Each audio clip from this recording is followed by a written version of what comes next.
안녕하셨어요. 이 시간에는 수직적 사고와 수평적 사고에 대해서 이야기하겠습니다. 수평적 사고라고 하는 것은 은유법인데 최고의 은유법이라고 할 수 있고, 또 역설과 반전이라고 말할 수도 있습니다. 한 침대 회사에서 자기 침대를 팔면서 광고하기를, 우리 침대는 가구가 아닙니다, 과학입니다, 그렇게 광고 문안을 작성해서 팔더니, 요즘은 가구가 아닙니다, 그것을 생략하고 우리 침대는 과학입니다, 바로 그렇게 해버리더라고요. 그러니까 그것은 최고의 운유법인데 역설과 반전이 들어있는 것입니다. 제가 오늘 칠판을 활용해서 이야기하도록 하겠습니다. 수직적인 사고라는 것은 이게 수직으로 생각을 진행시키는 거고, 수평적 사고라고 하는 것은 옆으로 이렇게 진행하다가 그것을 부정하고, 가령 뭐라고 하냐면은 우리 침대는 가구가 아닙니다, 그리고 부정한 다음에 과학입니다 하는 또 하나의 그 수직 사고 논리를 세우는 겁니다. 그러니까 수직적인 사고는 수직적인 논리를 말하고, 수평 사고는 그 수직적인 논리를 부정하고 그 다음에 수직적인 논리를 세우는 거예요. 그러면 이야기를 좀 더 진행하도록 하겠습니다.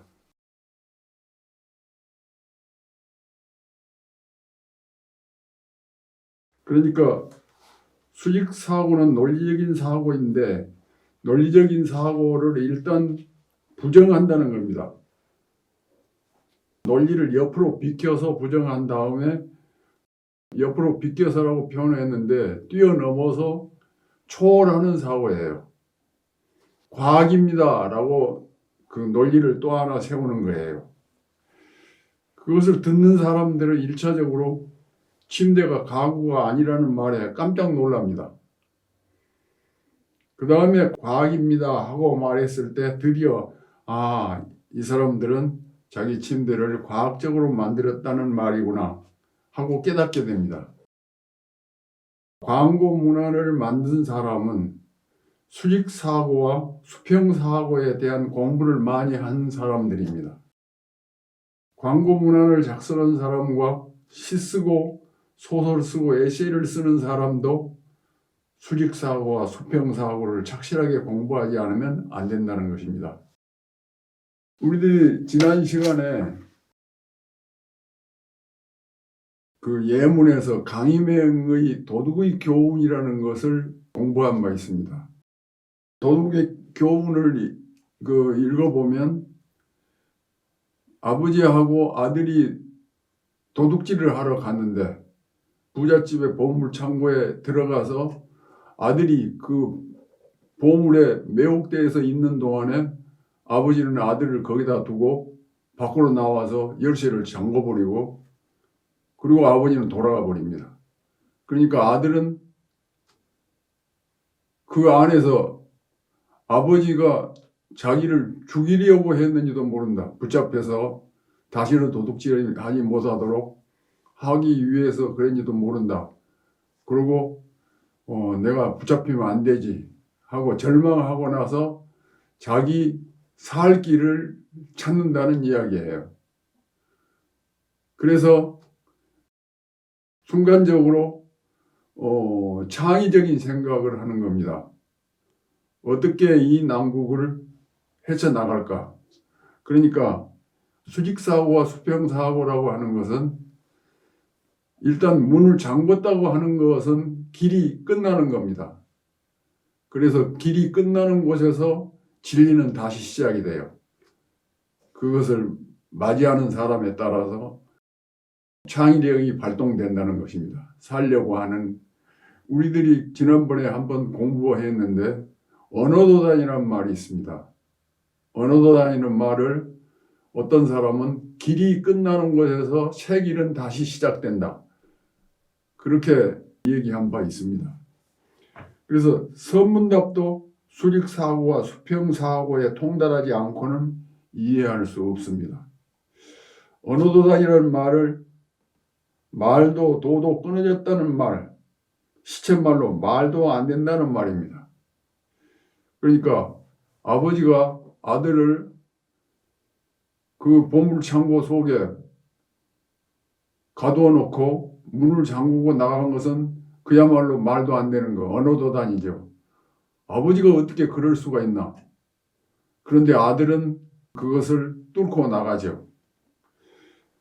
언어도단이라는 말이 수평사고로서 그 논리를 다시 전개시켜 나가는 한 방법인 거예요.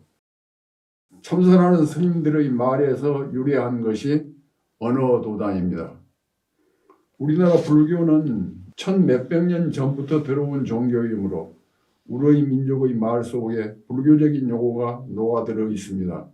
그 말을 지난 시간에 이야기한 바 있어요. 언어도단이라는 말을 길이 끝나는 곳에서 새 길이 시작된다는 말로 슬쩍 바꾸었다는 이야기도 이미 한 바 있습니다.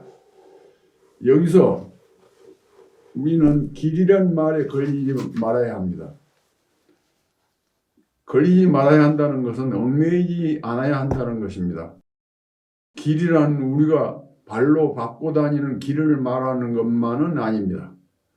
스님들이 도를 닦는데 그 도 닦는 일도 길을 배워가는 것입니다.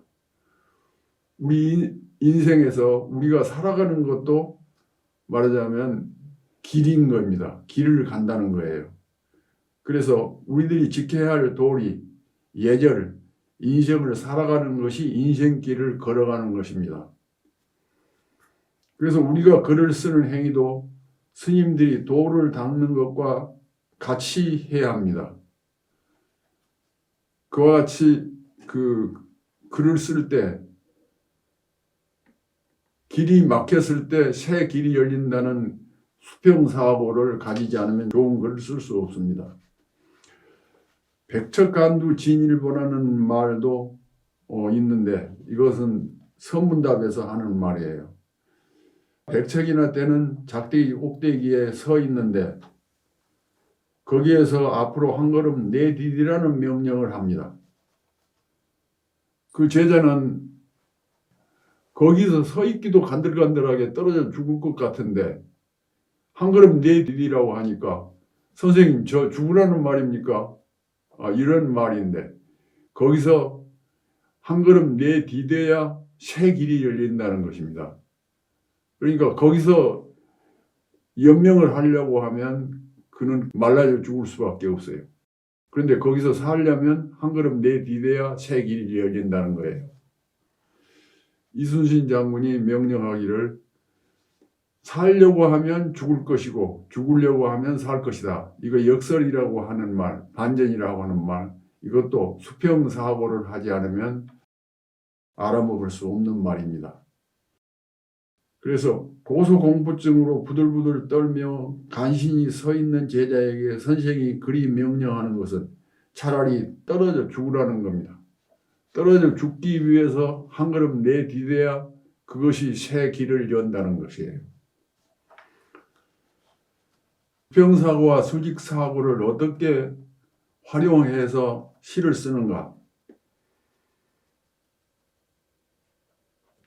제가 쓴 자명등이라는 시를 예문으로 한번 읽어보도록 하겠습니다. 이 시에는 어떻게 수직사고와 수평사고가 적당히 활용됐는가 하는 걸 여러분들이 파악해 주시기 바랍니다. 실상사의 그것을 복제하여 내 토굴 앞에 세운 석등을 자명등이라 부른다. 스스로 자기 몸을 밝히는 등불, 밤새도록 나의 머리를 어지럽힌 독수리가 쪼아먹고 또 쪼아먹어도 계속 길어나는 프로메데우스의 간처럼 한도 끝도 없이 찐득찐득 솟구치는 그 번뇌의 너울을 곡두새벽 한순간에 살라먹고 황금빛 아침 노을로 토해내고 차가운 내 가슴에 따끈하게 불을 지피곤 하는 등불. 이건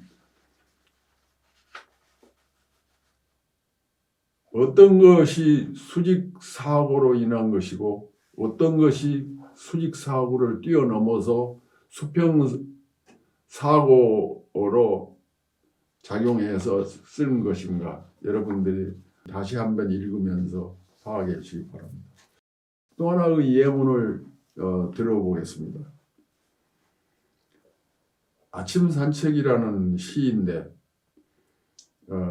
읽어보겠습니다.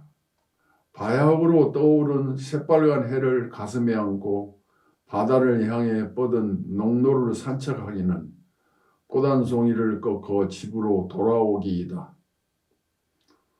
숭엄한 거듭나기의 의식이다.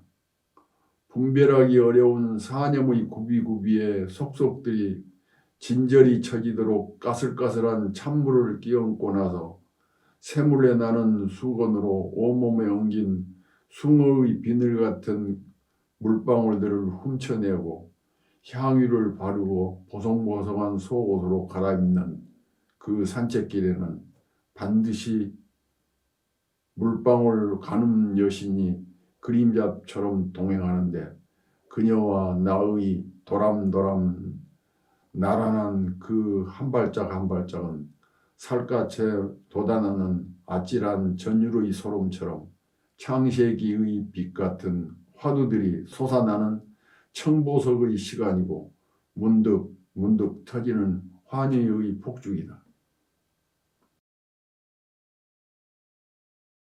이 시 속에는 무수한 수직사고와 수평사고가 들어있습니다. 굉장한 은유법과 상징법들이 들어있다는 말이기도 하는데 이 시도 여러분들이 어떻게 아침 산책을 통해서 깨달음을 얻는가, 환희의 폭죽을 내 가슴 속에서 발견할 수 있는가, 아침 산책에서. 여러분들도 아침 산책을 하면서 이와 같은 생각을 한번 해보세요. 이것도 마찬가지로 자기가 어떤 걸 보면 보는 거 그것으로 끝나는 게 아니라 그것을 수직사고로 해석하려고 하면 설명이 됩니다. 그걸 수평사고로 부정하고 나서 수직적인 논리를 다시 세우는 방법, 그것이 좋은 시를 읽는 방법이기도 할 것입니다. 오늘 강의 어떻게 들으셨습니까? 수직사고와 수평사고에 대해서 여러분들이 잘 생각하신다면 여러분들도 좋은 시를 쓰고 좋은 소설을 쓰고 좋은 에세이를 쓸 수 있을 것입니다. 오늘 강의 마치겠습니다. 감사합니다. 한승원 선생님의 강의는 매주 1회에서 2회 업로드합니다. 교재는 한승원 글쓰기 비법 108가지입니다. 글쓰기는 영혼을 맑게 하는 세상에서 가장 아름다운 비약입니다. 구독, 좋아요, 알림 설정 꼭 부탁드립니다.